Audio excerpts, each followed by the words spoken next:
Hello friends, I welcome you all to my YouTube channel CA Rahul Agrawal classes. Friends, हम लोग accounting standard 9 पढ़ रहे थे, रेवेन्यू रिकॉग्निशन। हम लोगों ने ऑलरेडी सेल ऑफ गुड्स के बारे में पढ़ा था कि जब सेल ऑफ गुड्स हो तो दो कंडीशन अगर फुलफिल हो रही हो तब हम रेवेन्यू को रिकॉग्नाइज कर सकते हैं। वो दो कंडीशन क्या थी? पहली है transfer of property in goods with transfer of risk and rewards. दूसरी क्या है? No significant uncertainty regarding amount of consideration. समझ में आ गई? ये दोनों कंडीशन फुलफिल होगी तब आप रेवेन्यू को रिकॉग्नाइज कर सकते हैं। आइए इसके 2-3 क्वेश्चन और रह गए स्टडी मटेरियल से, वो देखते हैं, फिर आगे बढ़ेंगे। द फॉलोइंग इंफॉर्मेशन ऑफ मेघना लिमिटेड इज प्रोवाइडेड। कहते हैं goods of ₹60,000 were sold on 20th March 2022 but at the request of the buyer these were delivered on 10th April 2022। कहते हैं रेवेन्यू बताओ कब रिकॉग्नाइज करें। ऑब्वियसली 20th March 2022 को last class में पूरा डिस्कस किया हम लोगों ने, ठीक है, क्योंकि रिस्क एंड रिवॉर्ड हमने 20th को ही ट्रांसफर कर दिए, 10th को तो उसकी रिक्वेस्ट पर हमने बाद में डिलीवरी करी, ठीक है, वो उसकी जिम्मेदारी थी कस्टमर की हमारे।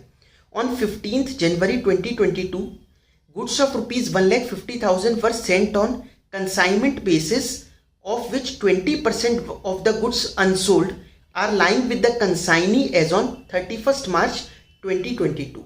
कंसाइनी हमारा एजेंट होता है, ठीक है, जो गुड्स वो नहीं बेच पाया वो जिम्मेदारी हमारी खुद की है, ठीक है, वो हम उसको अपनी सेल नहीं मान सकते जब तक वो थर्ड पार्टी को ना बेच दे। इसलिए हम लोग केवल रेवेन्यू कितना रिकॉग्नाइज करेंगे? 1,50,000 का 80%, ठीक है, 20% हम रेवेन्यू रिकॉग्नाइज नहीं करेंगे जब तक वो थर्ड पार्टी को नहीं बेच देता, क्योंकि बाई चांस नहीं बेच पाया, उससे पहले हमने कहा कि बंद कर दो, तो वो सामान हमें ही वापिस करेगा, क्योंकि वो तो जस्ट एजेंट है। थर्ड पॉइंट क्या है? 1,20,000 worth of goods were sold on approval basis on 1 December 2021। 1 दिसंबर को हमने गुड्स बेचे 1,20,000 रुपए के। The period of approval was 3 months after which they were considered sold. 3 महीने का टाइम दिया था जिसके बाद मान लिया जाएगा कि आपने उसको एक्सेप्ट कर लिया है। Buyer sent approval for 75% goods up to 31st January 2022। चलो 31 जनवरी 2022 तक 75% तक की तो आ गई ना, तो 75% जितना रेवेन्यू तो बुक कर दो। कब? 31 जनवरी 2022 को, ठीक है। बचे कितने? 25% ऑफ 1,20,000। एंड नो अप्रूवल और disapproval receive for the remaining goods till 31st March। पूरा साल खत्म हो गया लेकिन बाकियों के लिए नहीं आया। लेकिन हमने 1 दिसंबर 2021 को बेचे थे। 1 दिसंबर के बाद 3 महीने कब पूरे हो रहे हैं? पूरा दिसंबर, जनवरी, फरवरी, मतलब 1 मार्च को, तो मतलब 28 फरवरी को पूरे हो जाएंगे। तो 1 मार्च को नेक्स्ट हो गया, 3 महीने खत्म हो चुके। तो आप 1 मार्च को आराम से अपना रेवेन्यू रिकॉग्नाइज कर लो 25% का, क्योंकि 1 मार्च के बाद तो वो अगर आ भी जाता तो भी आप रिजेक्ट कर देते कि अब तो आपका टाइम पूरा हो चुका। तो आपको 1 मार्च को रेवेन्यू रिमेनिंग के लिए रिकॉग्नाइज कर लेना चाहिए। Fourth point, apart from above company has made cash cell of 7,80,000 रुपए। Trade discount of 5% was allowed on the cash cell. Discount cash नहीं है, ट्रेड डिस्काउंट है, क्वांटिटी का डिस्काउंट है, तो ये माइनस करने के बाद ही रेवेन्यू रिकॉग्नाइज करेंगे, ठीक है। अगर ये कैश डिस्काउंट होता तब माइनस नहीं करते, अभी ये माइनस करना पड़ेगा, ठीक है। आइए नेक्स्ट क्वेश्चन देखते हैं स्टडी मटेरियल का। For the year ended 31st March 2021 KY Enterprises has entered into following transactions. On 31st March 2021 KY supplied 2 machines to its customers ST, ठीक है। Both machines were accepted by ST on 31st March 2021. Machine 1 was a machine that was routinely supplied by KV to many customers and the installation process was very simple. पहली machine जो है उसका installation बहुत simple है, वो normal में सबको बेचते ही हैं ये वाली मशीन, सिंपल साइज का इंस्टॉलेशन, ठीक है। Machine 1 was installed on 2nd April by ST's employees, ठीक है, वो तो ST के एम्प्लॉय ने खुद ही इंस्टॉल कर लिया उसको। Machine 2 being more specialized in nature requires an installation process which is more complicated, requiring significant assistance from KY। उसमें significant assistance चाहिए, ऐसे ही नहीं कि केवल प्लग लगाया और ऑन किया और हो जाएगा, नहीं, उसमें, ठीक है, मतलब पूरा एक अलग से स्पेशलाइज्ड उनकी ज़रूरत पड़ेगी KY वालों की। Machine 2 was installed between 2 and 5th April, ठीक है, 2 से 5 अप्रैल के बीच में उसको इंस्टॉलेशन का काम पूरा किया गया। Detail of cost and sale price were as follows. Machine 1 का, मशीन 2 का। Sale price 320, 3 lakh. Cost of production 160, 1.5 lakh. Installation fee पहले वाले की कुछ भी नहीं है, जब वो कराई नहीं इंस्टॉलेशन तो कहीं की फीस। दूसरे वाले में 10,000 रुपये की इंस्टॉलेशन फीस है। कहता है how would you above transaction be recognized by KY Enterprises for the year ended 31st March 2021। ठीक है, देखिए ये कहता है 31 मार्च 2021 को कौन कौन सी रेवेन्यू हम रिकॉग्नाइज कर सकते हैं। पहली बात करते हैं मशीन 1 की। मशीन 1 3,20,000 की बेच दी हमने। कब बेची थी हमने? 31 मार्च को ही बेच दी थी। बाद में इंस्टॉलेशन वो लोग करते रहे, हमें कोई मतलब नहीं है, हम इसका रेवेन्यू रिकॉग्नाइज कर सकते हैं। बात आती है मशीन 2 की। हमने पढ़ा है, मैंने आपको बताया था कि जो भी जिस ऐसी असेट्स हैं जिसका इंस्टॉलेशन थोड़ा कॉम्प्लिकेटेड है, ठीक है, अगर ऐसा कुछ होता है तो उसमें रेवेन्यू तब रिकॉग्नाइज करेंगे जब कस्टमर डिलीवरी को एक्सेप्ट कर ले कि हाँ अच्छा मान लिया आपने गुड्स को डिलीवर किया है और इंस्टॉलेशन कंप्लीट हो जाए। ठीक है, लेकिन यहाँ पर देखिए एक चीज़ बता रखी है स्टार्टिंग में कहीं पर कि एक्सेप्ट कर लिया उसने। देखिए ये लिखा, both machines were accepted by ST on 31 March 2021। Both machines, दोनों मशीन को कस्टमर ने एक्सेप्ट कर लिया। अब मैंने माना कि दूसरी मशीन का इंस्टॉलेशन 2 से 5 अप्रैल के बीच में हुआ है, लेकिन वो एक कंडीशन की उसने एक्सेप्ट तो कर ही लिया कस्टमर ने 31 मार्च को, तो हम सेल तो रिकॉग्नाइज कर सकते हैं मशीन 2 की भी 31 मार्च के अंदर अंदर, क्योंकि उसने एक्सेप्ट कर लिया। लेकिन हाँ ये बात ज़रूर है, जो इसमें इंस्टॉलेशन फीस है 10,000 रुपये की, ये जो हमारा सर्विस का रेवेन्यू है, अभी हम पढ़ेंगे रेवेन्यू फ्रॉम सर्विसेज, इंस्टॉलेशन तो तभी हुई 2 से 5 अप्रैल, तो इसका रेवेन्यू कैसे हम 31 मार्च में रिकॉग्नाइज कर लें? तो ये तो अप्रैल में ही होगा, लेकिन ये जो 3 लाख रुपए वाला है इसको हम लोग आराम से मार्च में कर सकते हैं, क्योंकि कस्टमर ने एक्सेप्ट कर लिया था। आ गई बात समझ में? अब नेक्स्ट हम चलते हैं revenue from rendering of services. Services render करके जो रेवेन्यू हम अर्न कर रहे हैं। देखिए कुछ सर्विसेज ऐसी होती हैं जो जब तक पूरी कंप्लीट ना हो जाए तब तक कोई उसका मायने नहीं है। जैसे रिनोवेशन की सर्विस, हम रिनोवेशन की सर्विस में थोड़ी थोड़ी देर बाद रेवेन्यू ये नहीं रिकॉग्नाइज कर सकते कि देखो एक दीवार हमने ठीक कर दी या हमने गेट लगा दिया, ठीक है, इतना काम हो गया, तो हम ऐसे कर करके तो रेवेन्यू रिकॉग्नाइज नहीं करते रहेंगे अगर हमारा ये काम है लोग रिनोवेशन वगैरह का।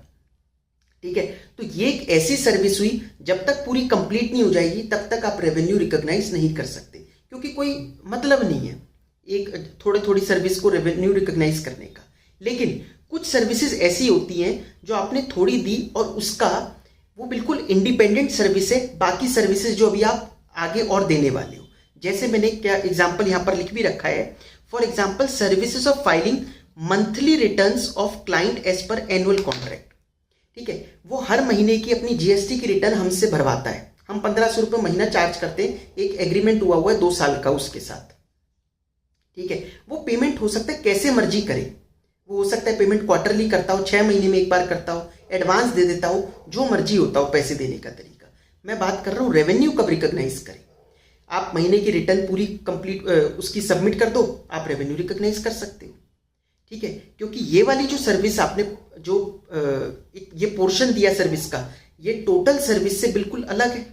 ठीक है, अलग से आइडेंटिफाई की जा सकती है, तो इसलिए इसका रेवेन्यू हम रिकॉग्नाइज कर लेंगे। आई बात समझ में? तो इसलिए इसके 2 मेथड होते हैं, proportionate completion method, completed service contract method. ऐसा नहीं है किसी कोई सा भी अप्लाई कर सकते हो, नहीं, डिपेंड करता है सिचुएशन पे। मैंने आपको दोनों एग्जांपल दे दिए।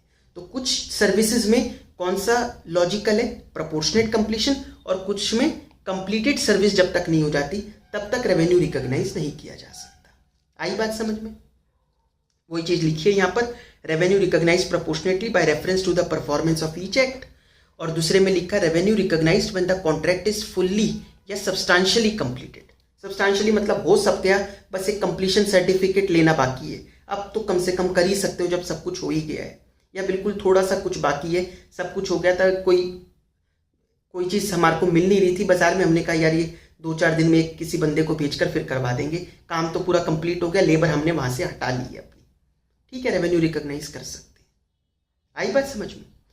अब यहाँ पर जैसे वहां गुड्स में था, सर्विसेज में भी 2-4 सर्विस बता रखी है अकाउंटिंग स्टैंडर्ड के अंदर। जैसे इंस्टॉलेशन फीस, जब इंस्टॉलेशन कंप्लीट हो जाए तब रेवेन्यू रिकॉग्नाइज करिए। दूसरा advertising and insurance agency commission. Advertising और इंश्योरेंस एजेंसी के कमीशन, अब अगर कोई एडवर्टाइजिंग का एजेंट होता है, ठीक है, जैसे उसके पास लोग जाते हैं कि हमारे को एडवर्टीजमेंट देना है न्यूज़पेपर में, तो वो फिर न्यूज़पेपर वालों के साथ कॉन्ट्रैक्ट करता है, ठीक है। तो वो जो एजेंसी है जो एडवर्टाइजिंग मतलब एडवर्टीजमेंट्स डलवाती है न्यूज़पेपर में, वो अपना रेवेन्यू कब रिकॉग्नाइज करे? जब एडवर्टीजमेंट न्यूज़पेपर में आ जाए और उसको बता दिया जाए न्यूज़पेपर वालों के द्वारा, या जहाँ पर भी वो एडवर्टीजमेंट दे रहे हैं कि हमने आपका वो जो भी था वो चीज़ हमने कर दी है, ठीक है, मतलब एडवर्टीजमेंट दे दिया है, ठीक है। वही चीज़ लिखी है यहाँ पर कि when advertisement appears before public and intimated to the agency, agency को जब बता दिया जाए। अब एजेंसी को ये थोड़ी ना कहा जाएगा खुद ढूंढो आप कहाँ डाला है हमने, ठीक है, तो इसलिए उसको बता दिया जाए। एंड इंश्योरेंस एजेंसी कमीशन, अब इंश्योरेंस एजेंसी जो होती है, जो इंश्योरेंस के एजेंट होते हैं, इंश्योरेंस के एजेंट के तो कितने फ़ोन आते होंगे आपके पास भी, तो वो कब अपना कमीशन रिकॉग्नाइज कर सकते हैं?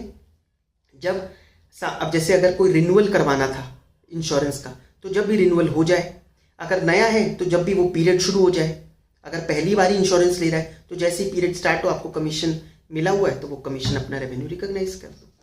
लेकिन अगर सामने वाले का पीरियड ही शुरू नहीं हुआ, जिस पीरियड के लिए इंश्योरेंस लिया, तब आप रेवेन्यू क्यों रिकॉग्नाइज करोगे? पहले एडमिशन फीस, एडमिशन फीस मतलब किसी भी इवेंट वगैरह में एडमिशन हो रहा है तो उसकी फीस, तो जब भी वो इवेंट टेक प्लेस करे, जब इवेंट हो जाए तब रेवेन्यू रिकॉग्नाइज कर दो।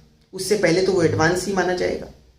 कल को बाई चांस कुछ ऐसा हो जाए कि हम मतलब भगवान ना करे कि वो इवेंट करवा ही ना पाएं, कुछ ऐसी इमरजेंसी आ जाए, तो पैसे लोगों के वापस तो करने ही पड़ेंगे ना।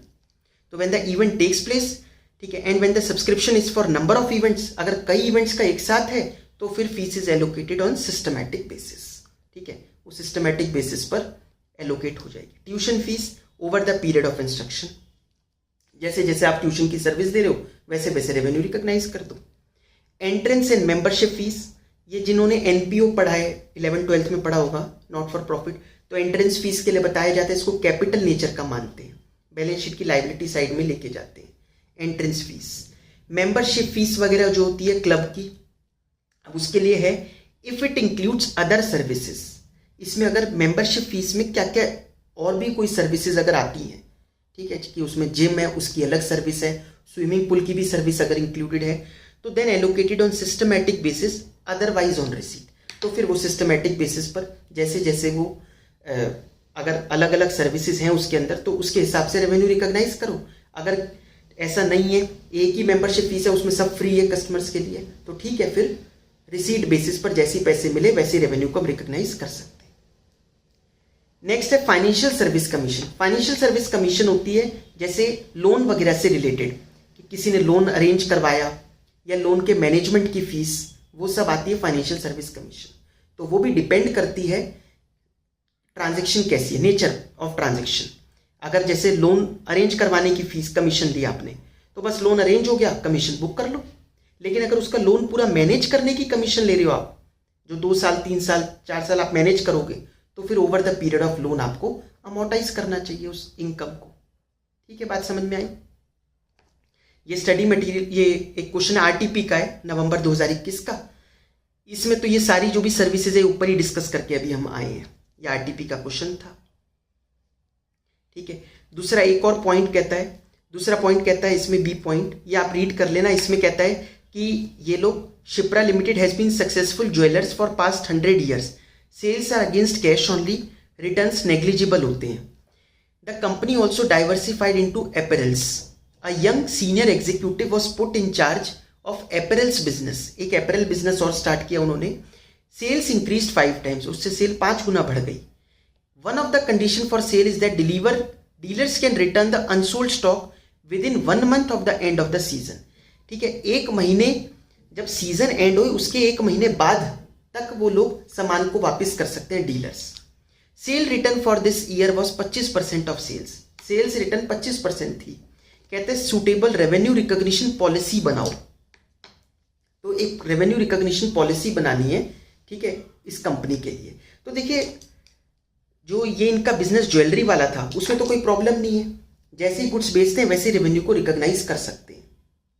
ठीक है, अब अपैरल जो नया बिजनेस है उसमें भी हम ऐसे कह के पॉलिसी बना सकते हैं कि हम जब कस्टमर को दे, ये जो हम डीलर्स को देते हैं, हम रेवेन्यू तब रिकॉग्नाइज करते हैं और प्रोविजन बनाकर चल सकते हैं हम 25% का। ठीक है। प्रोविजन फॉर वारंटी बनाकर चल सकते हैं, वो गारंटीड सेल का बताया था ना प्रोडक्ट सेल में, तो प्रोविजन बना के चल सकते हैं 25% का, क्योंकि अभी तो फर्स्ट ही ईयर है, आगे आगे देखिए उनको 1-2 साल बाद चीज़ें पता चलेगी। फिर नेक्स्ट अदर सोर्सेज से जो इनकी इनकम हो रही है, बाकी सोर्सेज से इनकम, इंटरेस्ट की इनकम, अगर हमारे को इंटरेस्ट की इनकम मिल रही है तो हम उसको टाइम के अकॉर्डिंगली रिकॉग्नाइज करते हैं। जितने महीने का हमारे को इंटरेस्ट मिला, ठीक है, हमने किसी को लोन दे रखा है तो महीने के हिसाब से जो भी इंटरेस्ट आ रहा है उस हिसाब से आप उसको रेवेन्यू को रिकॉग्नाइज कर सकते हो। आपने लोन अगर 1 अगस्त को दिया, ठीक है, और ठीक है 31 अक्टूबर को उसने वापस कर दिया, तो इन 3 महीने का रेवेन्यू रिकॉग्नाइज करना होगा, ठीक है। तो वो पीरियड के अकॉर्डिंगली हम रेवेन्यू रिकॉग्नाइज करते हैं, तो टाइम बेसिस पर रेवेन्यू रिकॉग्नाइज होता है। जैसे जैसे टाइम बीते तो वो अक्रू करते जाओ अपना इंटरेस्ट। 1 महीना बीत गया, आपका इंटरेस्ट अब अक्रू हो गया, आप रेवेन्यू रिकॉग्नाइज करो। रॉयल्टी, ठीक है, रॉयल्टी क्या होती है? अब रॉयल्टी जैसे आपने कोई चीज़ बनाई, जैसे कोई आपने कोई ऐसा मेथड बनाया, आपने कोई ड्रग की ऐसी मतलब कैंसर का कोई ऐसी दवाई बनाई, मतलब कैंसर का कोई ड्रग बनाया, मैं ये बोल रहा था, ठीक है, कैंसर की कोई दवाई बनाई या कुछ ऐसी कोई बुक लिखी, कोई ऐसा फॉर्मूला दिया और आप उसको चाहते हो कि ये औरों से बिल्कुल अलग है, ये बचा रहे, तो उसको एक रजिस्टर करवा सकते हैं। इसको हम इंटेलेक्चुअल प्रॉपर्टी बोलते हैं। इसको गवर्नमेंट के पास रजिस्टर करवा लिया। अब अगर किसी को ये यूज़ करना है, ये कॉपीराइट, ट्रेडमार्क, पेटेंट, ये आपसे कोई यूज़ करना चाहता है, आपका लेना चाहता है, तो आपको वो रॉयल्टी पे करेगा, आपसे परमिशन लेगा और पेमेंट करेगा रॉयल्टी की। तो जैसा भी एग्रीमेंट करेगा वो आपके साथ, जो एग्रीमेंट में लिखा होगा उसके हिसाब से, ठीक है, अक्रूवल बेसिस पर हम रेवेन्यू को रिकॉग्नाइज करेंगे, जैसा एग्रीमेंट होगा। डिविडेंड की इनकम, डिविडेंड की इनकम कब रिकॉग्नाइज कर सकते हैं बुक्स में? जब dividend owners right to receive payment is established, जब हमारा राइट हो जाए। देखिए, एक होता है डिविडेंड प्रपोज करना, ध्यान से समझना आप, एक होता है डिविडेंड को प्रपोज करना, वो करता है board of director, board meeting में, ठीक है। उसके बाद एजीएम होती है, उसमें शेयर होल्डर्स उसको अप्रूव करते हैं, तब वो कह जाएगा डिविडेंड डिक्लेयर। तो जब तक डिविडेंड डिक्लेयर ना हो जाए तब तक आप रेवेन्यू डिविडेंड का रिकॉग्नाइज नहीं कर सकते। बोर्ड ने ठीक है प्रपोज करा, उसको बोलते हैं प्रपोज डिविडेंड, बट ये रिकॉग्नाइज नहीं करेंगे हम बुक्स में। जब डिविडेंड डिक्लेयर होगा, शेयर होल्डर्स अप्रूव कर देंगे, तब रिकॉग्नाइज करेंगे। समझ में आई बात? Effect of uncertainties on revenue recognition, revenue recognition पर अगर अनसर्टेनिटी बाद में हो जाती है, पहले ही अगर है तो वो तो पहली कंडीशन आपने गुड्स के सेल में देखी थी, no significant uncertainty regarding amount of consideration. अगर वो शुरुआत में ही है तो रेवेन्यू रिकॉग्नाइज ही मत करो फिर तो, अभी जब तक वो आपकी अनसर्टेनिटी मिट नहीं जाती, ठीक है। हाँ, तब नहीं थी, बाद में हो गई, बाद में कोई जैसे लग रहा है कि अब ये डेटर से पैसा डूब सकता है, तो उसके लिए प्रोविजन बनाना पड़ेगा। बहुत इंपॉर्टेंट चीज है ये। Revenue recognition is postponed to the extent of uncertainty involved when the ability to assess the ultimate collection with reasonable certainty is lacking at the time of raising any claim।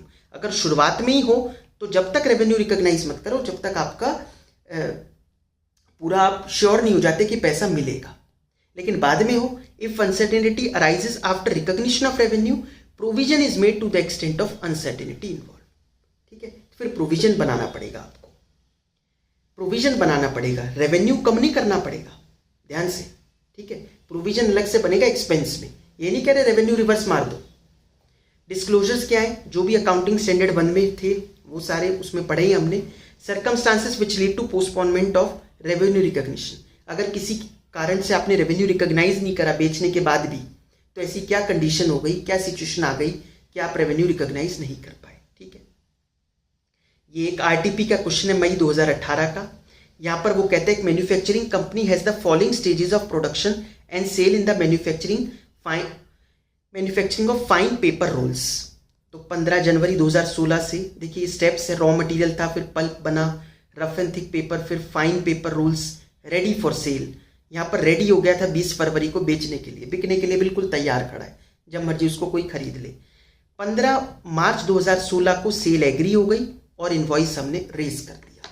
Invoice he raise कर दिया अगर आपने customer को, इसका मतलब तो cell हो ही गई ना। फिर बिना अगर कोई सामने वाला एक्सेप्ट नहीं कर रहा सेल, तो आप रेवेन्यू कैसे, मतलब आप इनवॉइस कैसे रेज कर दोगे उसको? इनवॉइस रेस करने का तो मतलब ये है कि उसने सेल एग्रीमेंट मान लिया कि ठीक है बिक गया सामान, ठीक है, रिस्क एंड रिवॉर्ड ट्रांसफर हो गए कब, 15 फरवरी को ही। अब 2 अप्रैल को आपने डिलीवर करे गुड्स, तो डिलीवर आप जब मर्जी करते रहो, लेकिन आपने इनवॉइस रेस कर दिया, it means you have transfer the risk and rewards to the customer. Otherwise वो अलाउ नहीं करता आपको, वो एक्सेप्ट करता है इस बिल को, नहीं करता ना।